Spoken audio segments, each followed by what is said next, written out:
Let's be honest. We've all fallen down the rabbit hole of study tuber aesthetics.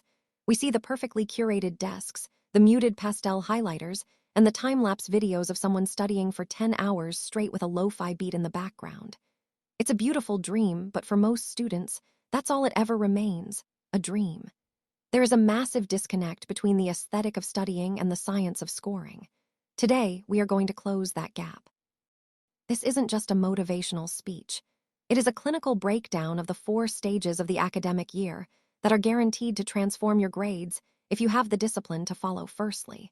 Before starting with the 4 crucial stages in an academic year, one of the most important things that each student must have to achieve high scores is consistency and resilience.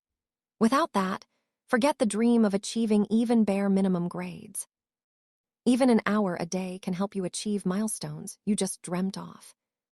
Moreover, it is also very important to understand what your learning type and which learning style suits you the best.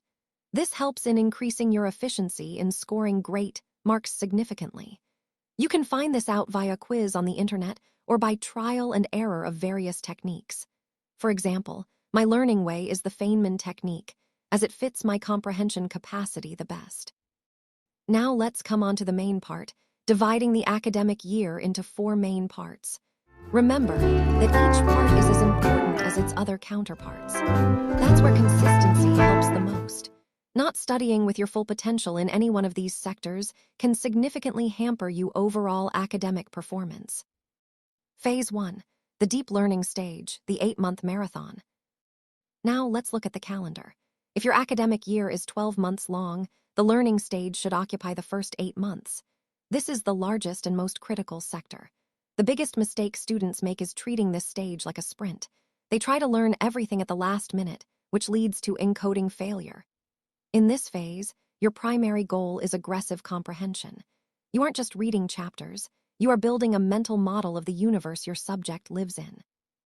The first task is the syllabus decryption. Take your entire syllabus and treat it like a mission file. Most students see a syllabus as a list of burdens. You need to see it as a roadmap. Break it down into monthly milestones.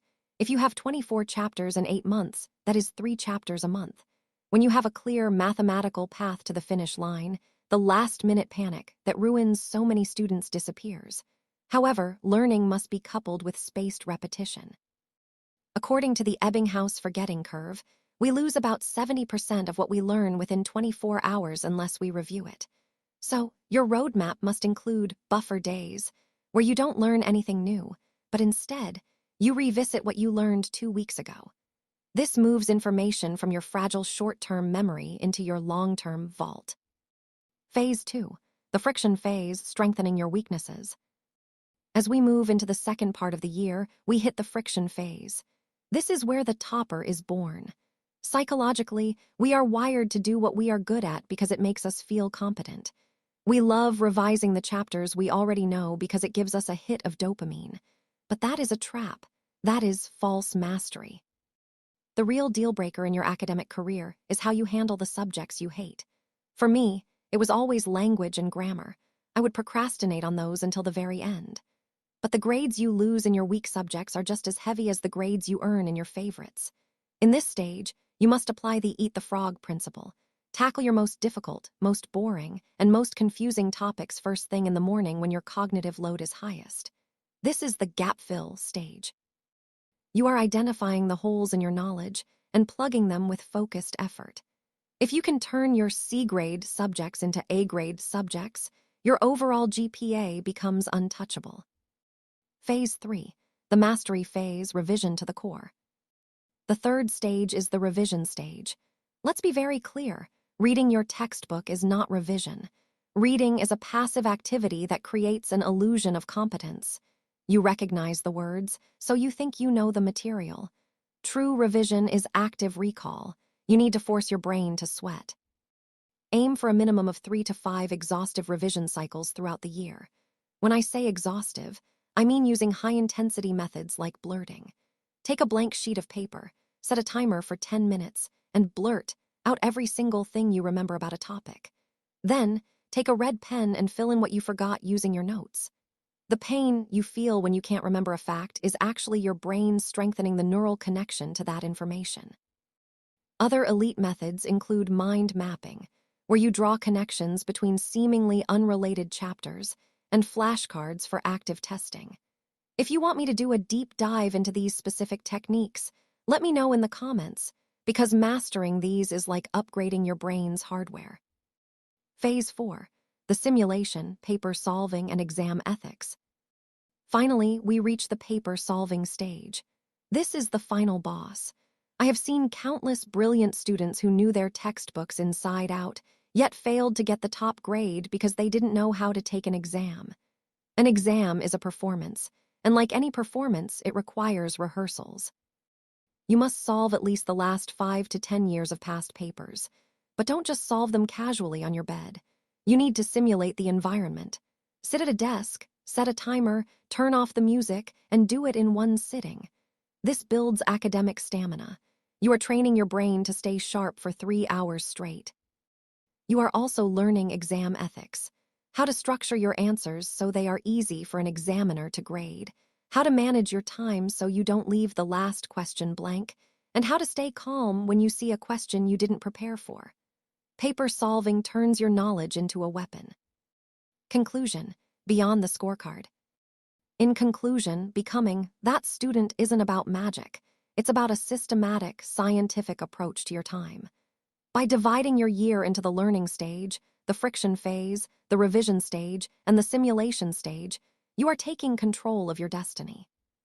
But remember, while the dream score is the goal, the person you become in the process is the real prize. The discipline you build now, the resilience you show when a concept is hard, and the smart work you apply to your life will stay with you long after the exam results are forgotten. Hard work is your foundation, but smart work is your ceiling. Now, go out there, open that roadmap, and start building your legacy. Best of luck to all. You've got this. The 10-minute science team thumb. Before we even dive into the roadmap, we have to address the elephant in the room, the foundation. You can have the best plan in the world, but without consistency and resilience, your plan is just ink on paper.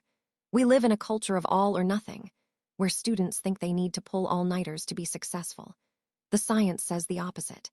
The academic weapon isn't created in a single night of panic. It's built in the quiet, mundane moments of showing up when you don't want to. Even 1 hour of focused, deep work, a term coined by Cal Newport, is more effective than 5 hours of pseudo-work, where you're checking your phone every 10 minutes. Resilience is your ability to bounce back after a bad mock test or a confusing lecture. If you can master your emotions, you can master your academics. Furthermore, you need to identify your learning DNA. We often talk about learning styles, but it's more about cognitive efficiency. You need to experiment early. Are you someone who benefits from the Feynman technique, where you simplify a concept until it can be understood by a 5-year-old? Or do you thrive on dual coding, where you combine verbal information with visual diagrams? For me, the Feynman technique was the game changer. It's the ultimate BS detector for your brain. If you can't explain it simply, you don't understand it. Find your method through trial and error in the first few weeks, and once you find what clicks, double down on it.